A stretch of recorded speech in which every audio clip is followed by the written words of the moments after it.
Hello everybody. So in today's lecture we are going to talk about design metrics and SOC. So we know we have talked initially about what is system on chip, what are the components which are required for system on chip. We have discussed about the design flow models which are used for SOC design. Now let's talk about the design metrics. We know that SOC is based on the DSM technology, fabrication technology, which brings with itself own set of challenges. So as we are the industry, it is being driven by the increase in the operating speeds, increasing transistor density. Certain trade-offs they have to be made to achieve the desired level of performance. So now what is the criteria which is going to decide what trade-offs are to be being made? Okay, so number of criteria are there. First thing is time. When I talk about time, time definitely it is an indicator of the speed. So it tells that how fast my system is going to respond and how fast my system is going to run. So if I talk about these design metrics, I would like you to just map these to the most of them, not all, map them to the requirements when you are going to go to the market and purchase a new mobile phone. So whenever we are going to purchase a new mobile phone, we obviously look for a system which is going to give me high speeds. Okay, I want my phone to be faster. I look for what is the processor and what is the speed of that processor.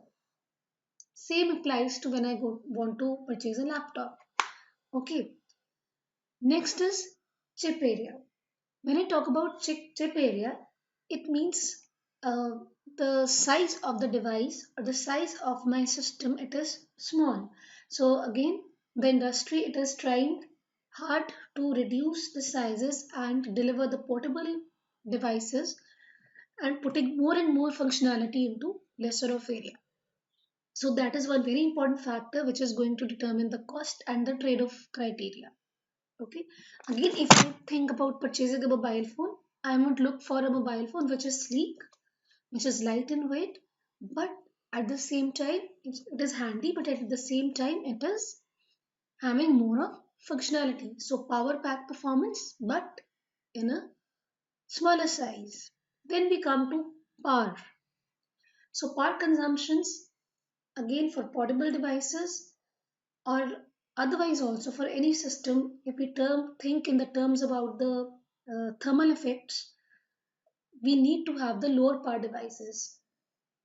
So the low power design, that is one of the very important areas which is being explored thoroughly for designing the devices with the lower power requirements.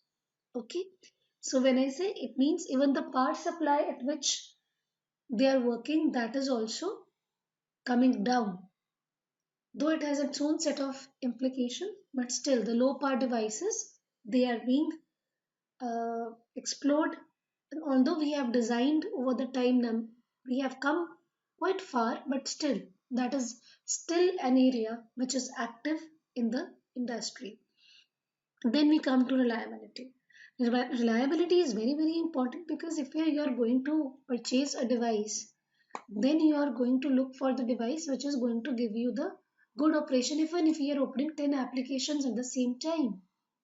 Okay, which is able to work under the different environments which is there. Okay, which gives you good performance, which guarantees you good performance rather. So that is in the terms of the device when you use it as a user. But from the design point of view, from the fabrication point of view, it is related all to the submicron effects, and it has to do all with the voltage levels which are used, the noise margins which are being applied, the fan out which it is able to drive. So all these criteria, they constitute the reliability. Next is the configurability. Now, configurability is very, very important, which may not be directly affecting you as a user, or this may not be the criteria which you are actually looking for uh, when you go to purchase a device as a user.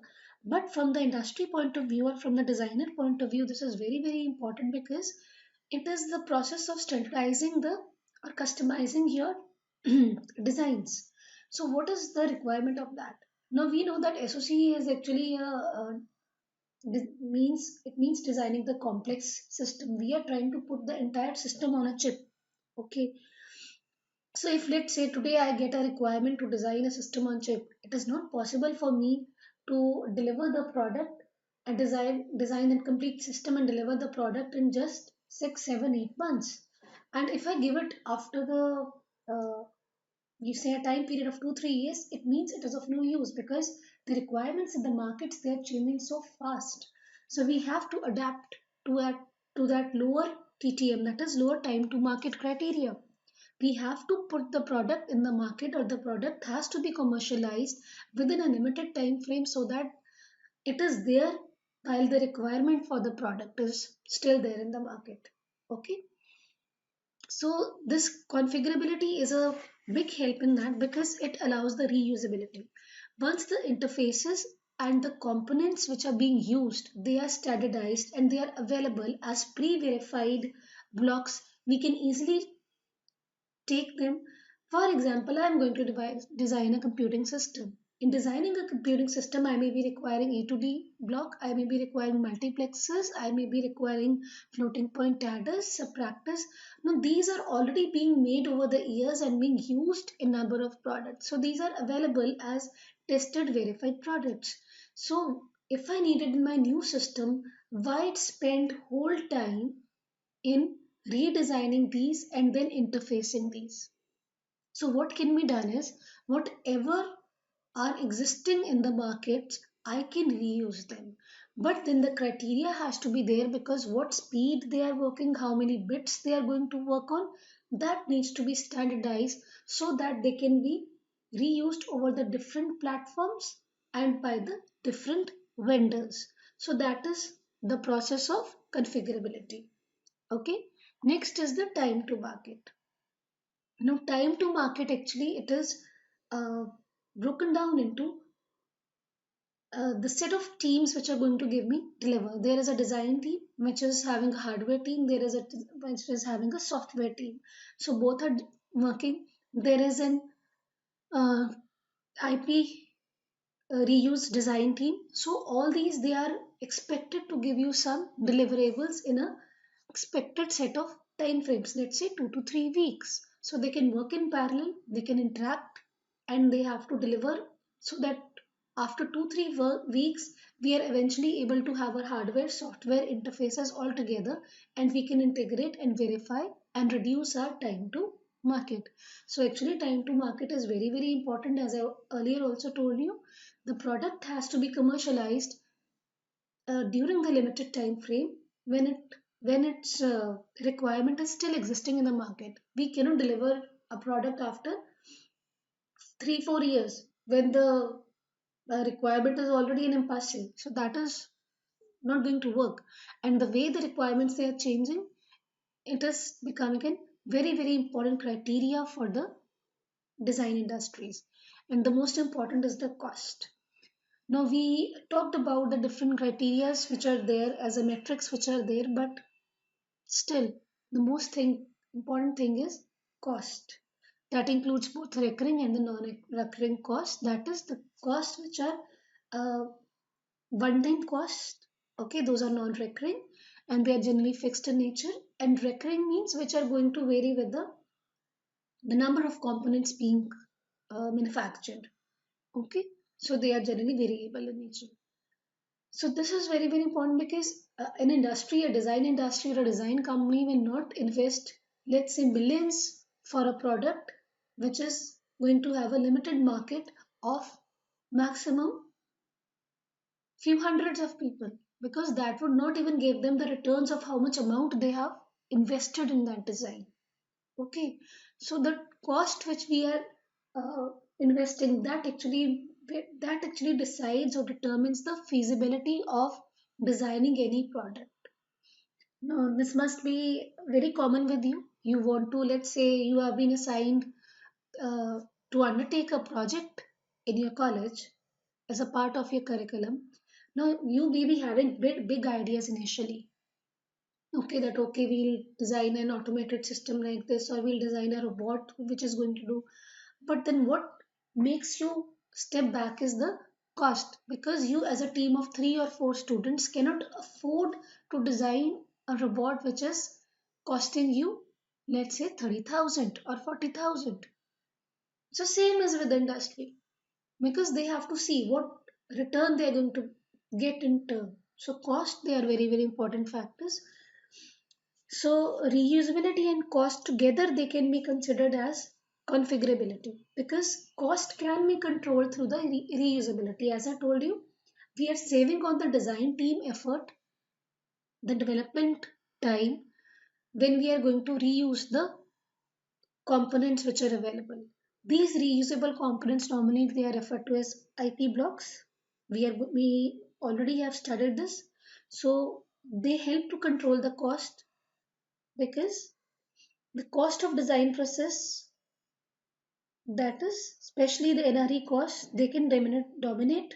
But if we are going to reuse, we can save on some of the design costs which are there. Okay. So, and even the time to market can be reduced using this reusability IP blocks. So we'll go into the detail of these design metrics. Though overall, long term,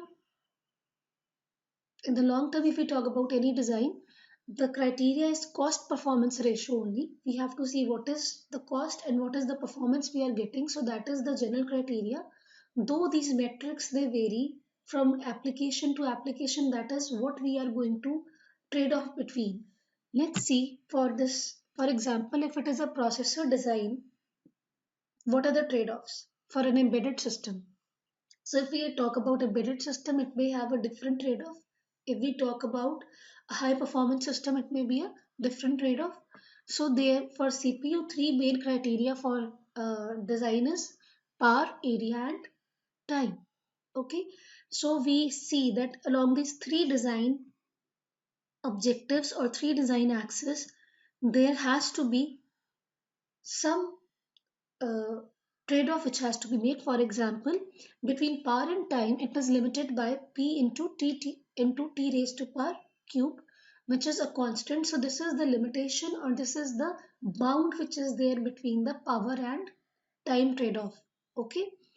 So similarly, between the time and area, that is area into T raised to power n, that is the bound on the trade-off between the time and the area which has to be followed, where n is actually varying between 1 to 2, typically for the existing processor design.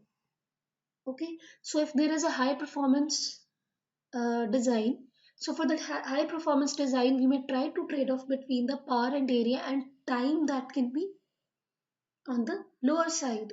It means we can look over time, but we have to focus on that it is a smaller system. It gives me a high performance, so they may be increased power requirements. So we may try to achieve the balance between the two, but we may have to overlook the other design criteria. So that is the thing about CPU design trade-offs. Now we come to IC trade-offs. So when we talk typically about an integrated circuit, we have the four main design parameters, design metrics, which are being used. First is the cost, which includes both the recurring and the non-recurring cost. And there is the performance. When I say performance, that means the speed as well as the power. That is measure of both. And then we have time. That is time to market. Very, very important. And finally, the reliability. The measure of how correct the output is. So let's begin with going deep into each of these design metrics. So first we are going to talk about the cost. So as I told you, cost is one of the very important criteria, because we have to decide whether the particular design approach is feasible, or implementing a particular design or particular product, is it feasible or not. So when I talk about cost, it includes both the non-recurring and the recurring cost. Non-recurring costs, they are one-time cost, so they are fixed in nature and they are generally independent of the volume of the production. So all my design effort which has to be there, the software and the hardware development teams there which they are going to work, so all the improvisations and the optimizations which have to be done in the design process, they all will actually contribute to the non-recurring cost. And then we have the recurring cost. Recurring costs, they are variable in nature. So they are the measure of the die cost, the yield which we are getting, how many wafers are being used, how many ICs they are being fabricated, what is the defects percentage. So that is what is going to be measured using the recurring cost, and definitely that depends upon the volume of production. Okay, that is with respect to what is the total number we we could have if there were no defects or no faults, and what actual number we have been able to get using the current design and the current technology. So that is the recurring cost. Now this is one insight into the mask set cost which is being uh, there. This data, it is there from any silicon, so it is for the mature technologies. When I say mature technologies, that is technologies which are already being used in the market, which have been tested and verified in number of products, and we are already far ahead of this 28 nanometer. We are moving into the era of 5 nanometer products being commercialized. So obviously these technologies of 180 nanometer to 28, they have been sufficiently mature to be tested and verified for their development costs. So we can get a correct, we can say, measure of how the costs they are going to vary with them, with the technology. So if you see here,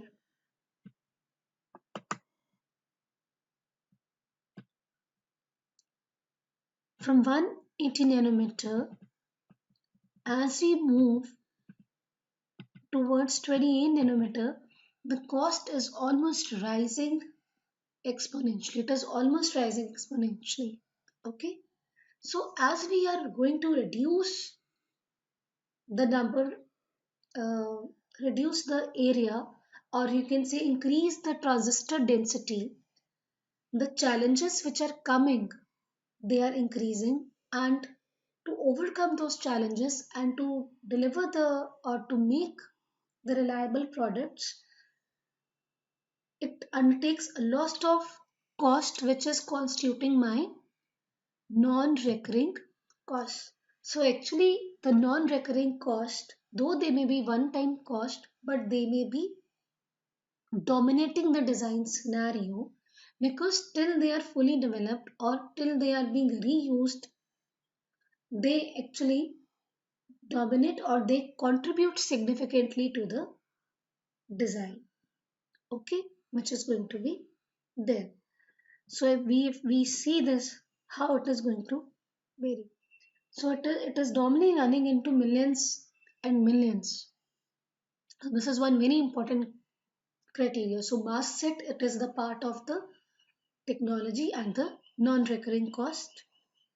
So moving further, and the total cost, as I told you, that is the sum of both these non-recurring and the recurring cost. When I say non-recurring, that is this fixed cost, which is though independent of the volume, but it is divided by volume to get the metric that okay, we are distributing it across how many ICs or how many chips are being produced using the same design effort or the same design what we have optimized. Okay, and then there is a variable cost which is measured per IC which is being developed from the given wafers. So coming to these NRE costs, they are influenced by the complexity of the design. It is specifications dependent. When I say specifications, it means how much power requirement is there, what frequency of operation is required, okay, how much battery life is required. So those kind of things they constitute the non-recurring cost, and it can easily be reduced using the IPs. So what we initially talked about configurability and reusability, that is going to help cater to the lower cost, lower NRE cost. So this is just one figure which I am going to share with you. It is from Adaptiva in 2014, that these are the approximate costs which are coming from the hardware development team, software development, that is their salaries also, then the IP licensing, that is whatever product we are using, we have whatever sub blocks which have been used, they may be reusable. So what licensing cost if they have to be taken from another vendor, or what if we want to get a new block licensed, so that is constituting that. The EDA tools they have to be used, the chip tape out, that is the mask layout cost which is there, and the test developments which are there. So these are the major heads which are there in the non-recurring engineering cost involved in the chip design. So if you see, they come out to be roughly 1 million to 1 billion US dollars. So that is only an average measure of what the non-recurring engineering costs are. Okay. Now coming to the recurring cost. As I told you, recurring cost they are varying with the volume. It is just roughly a measure of that. Okay, if I am using a silicon wafer, I can expect from the silicon wafer, I can expect 100 dies to come out, but in actual what I'm getting, am I getting 100, or due to the defects or due to the fabrication technology, I am getting only 80 or 70. So it will depend upon that. Okay, so this is actually a complete wafer which is all round in shape, and this is the individual die. This you can say square type structure. Each of this is indicating the die which is there. This is the die of the individual chip component or the chip which is going to be there. Okay.